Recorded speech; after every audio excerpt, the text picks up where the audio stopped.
நீர்ச்சத்து தான் அதிகமாக இருக்கு. 70% ஒரு மனிதனுடைய உடம்புக்குள்ள நீர்ச்சத்து தான் நிறைய இருக்கு.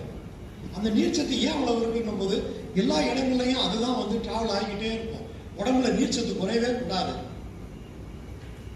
அப்ப இந்த கழிவு இந்த ரத்தத்துல வந்து கலக்க ஆரம்பிக்கும். ஆனா ரத்தம் வந்து அனுமதிக்காது. ரத்தம் வந்து கழிவு வந்து அனுமதிக்கவே அனுமதிக்காது. அப்ப இந்த கழிவு அங்கே இங்கேயும் சுத்தி சுத்தி சுத்தி உடம்புக்குள்ள போய் ஃபர்ஸ்ட் எங்க போய் தேங்கும் அப்படின்னு கேட்டீங்கன்னா, நம்மளுடைய உடம்புல உள்ள எலும்புகளுடைய இணைப்பு, போன் ஜாயிண்ட்ஸ், அங்கதான் போய் அந்த கழிவு எல்லாம் போய் போய் போய் உட்கார ஆரம்பிக்கும். அந்த கழிவு தேங்க ஆரம்பிக்கும் போது இதனுடைய சிம்டம்ஸ் எப்படி இருக்குன்னு கேட்டீங்கன்னா, கால் எனக்கு மரத்து போன மாதிரியே இருக்கு, எனக்கு மூட்டுல இருந்து பாதம் வரையிலும் அரிக்கிற மாதிரியே இருக்கு, ஒரு நம்னஸ் இருக்கு அப்படின்றத சொல்லுவாங்க. அந்த நம்னஸ் இருக்கு அப்படின்னாலே நீங்க கண்டிப்பா அதை நீங்க இது வந்து நம்ம உடம்புல கழிவு கால் பகுதியில தேர ஆரம்பிச்சிருக்கு அப்படின்னு நீங்க ஒரு முடிவு பண்ணிடலாம்.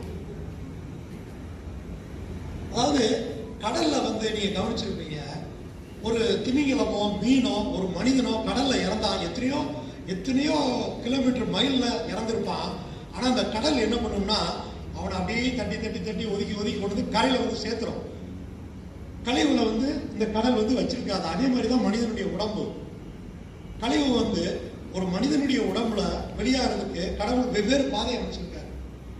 மேஜரா கழிவு செல்லக்கூடிய ஒரு பாதை, நம்ம மலம் போறது, டாய்லெட் போறது, மேஜரா அந்த கழிவு வெளியாகக்கூடிய ஒரு பாதை. கழிவு நீர், யூரினா போறோம், யூரின் போறது அது ஒரு கழிவு நீர் தான். அதுக்கப்புறம் ஸ்வெட்டிங், வேர்வையும் ஒரு கழிவு நீர் தான். அதுக்காக தான் வந்து எக்ஸசைஸ் சொல்றாங்க, உடற்பயிற்சி அப்படின்றத நீங்க செய்யுங்க அப்படின்லாம் வந்து சொல்றாங்க.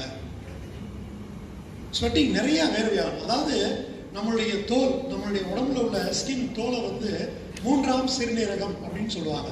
3வது சிறுநீரகம் சொல்லுவாங்க.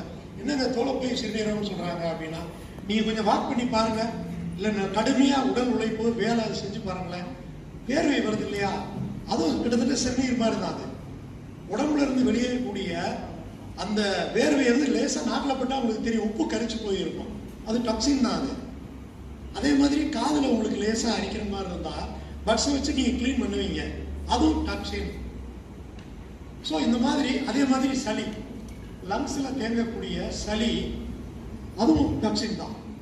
ஸோ இந்த மாதிரி மனிதனுடைய உடம்பில் தேங்கக்கூடிய கழிவு தான் ஒரு கட்டத்தில் வந்து நோயா மாறுது.